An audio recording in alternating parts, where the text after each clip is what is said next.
Well, the brutal and senseless killing of a 16-year-old college student has left everybody shaken. Ansh Agarwal was bludgeoned to death by a group of teenagers for daring to stand up for himself and taking on another teenager for sending a lewd text message. But Ansh's tragic story is not the only one. The nation has had enough. The chorus to end this mindless violence is only growing louder.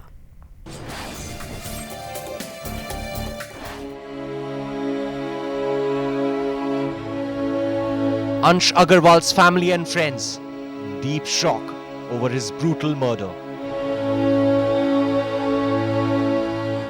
A teenager killed over a trivial issue. My brother ran away. Almost 20 to 25 people ran behind him, and one of them shoved a stone on his head. First they hit him on his head right here with the stone, and then they shoved it off on him. Numb by the horror he saw, his brother battered before his eyes. They hit me. I was on the ground. There were almost 10 people holding me. As I said, there were 20 to 25 people behind him. Other 10, 15 were with me and they were hitting me. A candle vigil for a classmate, a friend, killed over an SMS. Behind this silent protest, a deep sadness for Ansh.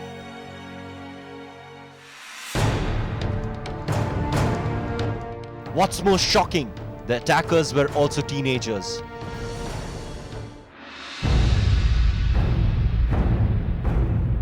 Not just Mumbai, even in Kolkata, another case of teen brutality. A 19-year marine engineering student is in hospital after his seniors assaulted him in the name of ragging. Beaten and bruised, Pritam Mishra reduced to a helpless wreck. So when I examined him, he couldn't talk, his jaw was more or less fixed, he couldn't open his mouth. He was in agonizing pain and screaming. A father too shocked to comprehend how young cadets could be so savage, rushed from Delhi to Kolkata. Some clots in the head, skull injury, then spinal cord injury, then severe injuries, jaws. He could not take solid food. Till 10 o'clock he took some liquid food. Not just seniors at a college, even betrayal by friends claimed an innocent life in Pune. 16-year-old Shubham Shirke abducted and killed by his classmates for a ransom.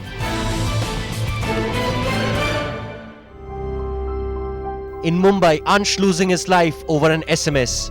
Teen rage boiling over in a senseless murder. Even as the vigilante justice on the streets of Mumbai shocks the nation, the question is, how many more before we say enough? Bureau Report, Times Now.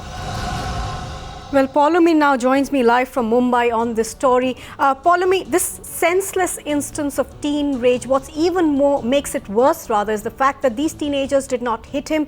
They bled him. They literally left him to bleed to death on the footpath. Absolutely, that is the most shocking part really, because this kind of vigilante violence has been on the up as far as Mumbai is concerned. We're hearing a lot of these instances of teenage rage and violence over the last couple of months. This particular incident as well, a whole group of people all together just cornered one young man and his brother and beat him up. And what was the motive behind it?